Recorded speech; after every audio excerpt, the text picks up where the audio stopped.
The instructor said no species can dual-wield. She picked up two swords. Define can't. The neural interface thrummed against Kessa's temporal lobe, a sensation like pressure behind her eyes. Dr. Varen watched from the observation platform, her expression neutral, recording everything.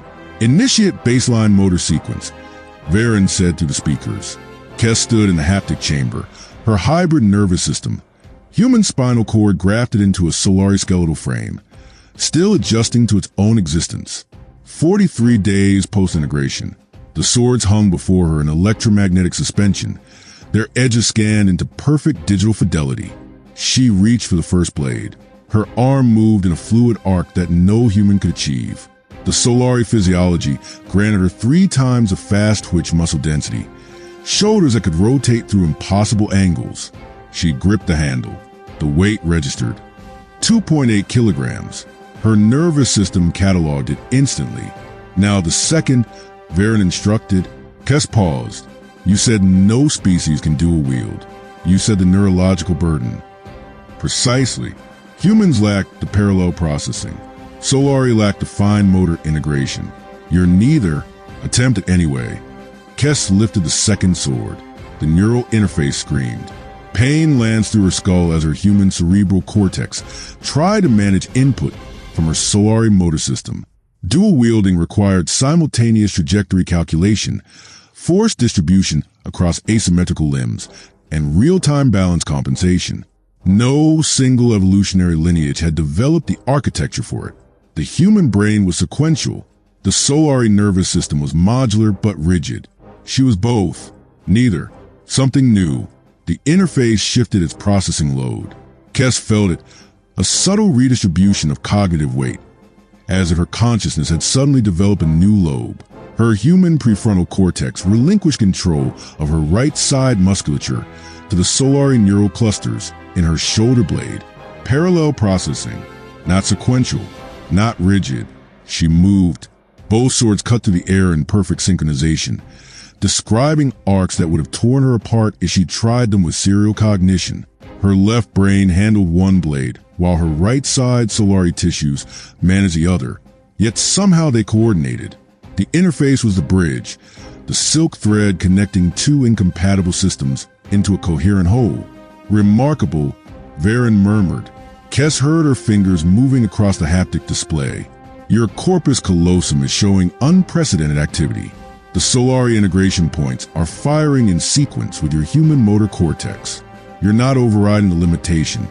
You're circumventing it entirely. Kess executed a figure-8 pattern, each sword moving independently yet perfectly balanced against the other. Her human side didn't fight the Solari side. They didn't merge. They simply stopped competing.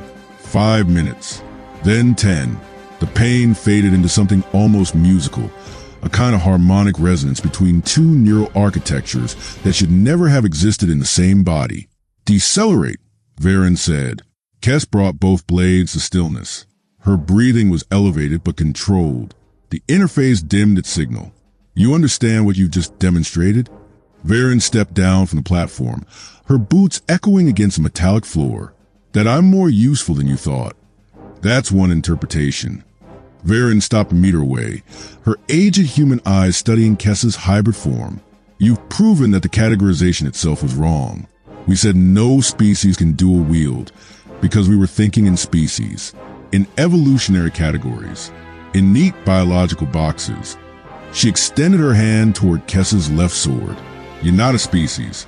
You're a bridge between them. The rules don't apply because the rules were written for creatures that could only be one thing. Kess lowered the swords. The neural interface went quiet.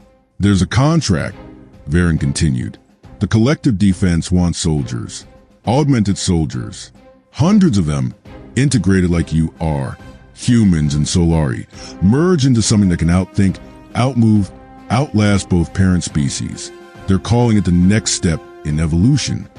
And if I refuse, you can't. Varen's expression hardened. You're already proof of concept, already obsolete as a unique specimen.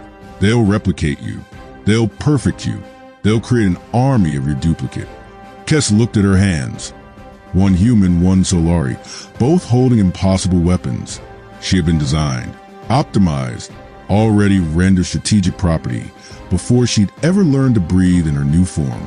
She picked both swords up again and felt the neural interface sing to life. Two blades, two minds, one impossible body. Then, Kess said quietly, "I'd better learn to do more than dance with these." Outside, the war was already written. She had simply been the blueprint all along.